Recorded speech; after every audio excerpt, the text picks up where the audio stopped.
घनसावंगी तालुक्यात आज 6 जून रोजी सायंकाळच्या सुमारास अचानक प्रचंड वादळी वाऱ्यासह गारपीट व पाऊस झाला। यामध्ये जवळपास 10 ते 15 शेतकऱ्यांच्या शेड नेटचे प्रचंड नुकसान झाले। याबरोबरच विजेचे खांब व अनेकांच्या घरावरील पत्रेही उडाले असल्याची माहिती मिळाली। आज सायंकाळी 5:30 ते 6 वाजच्या सुमारास घनसावंगी तालुक्यातील मासेगाव व परिसरामध्ये अचानकच प्रचंड वादळी वारे, गारपीट व पाऊस झाला। यामध्ये मासेगाव मधील जवळपास 15 शेतकऱ्यांच्या शेड नेटचे प्रचंड नुकसान झाले। तसेच अनेक झाडेही उमळून पडलीत।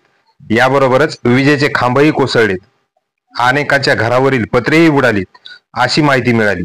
याबाबत शासनाने या नुकसानीचे पंचनामे करून शेतकऱ्यांना आर्थिक मदत करावी अशी मागणी शेतकऱ्यातून होत आहे।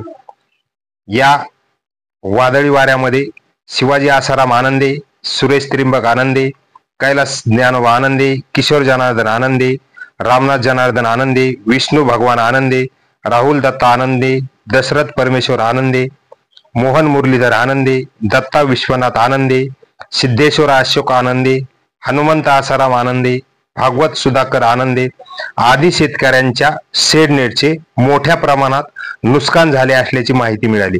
याबरोबरच अनेकांच्या घरावरील पत्रे उडून जाऊन विजेचे खांबही कोसळले असल्याची माहिती मिळाली।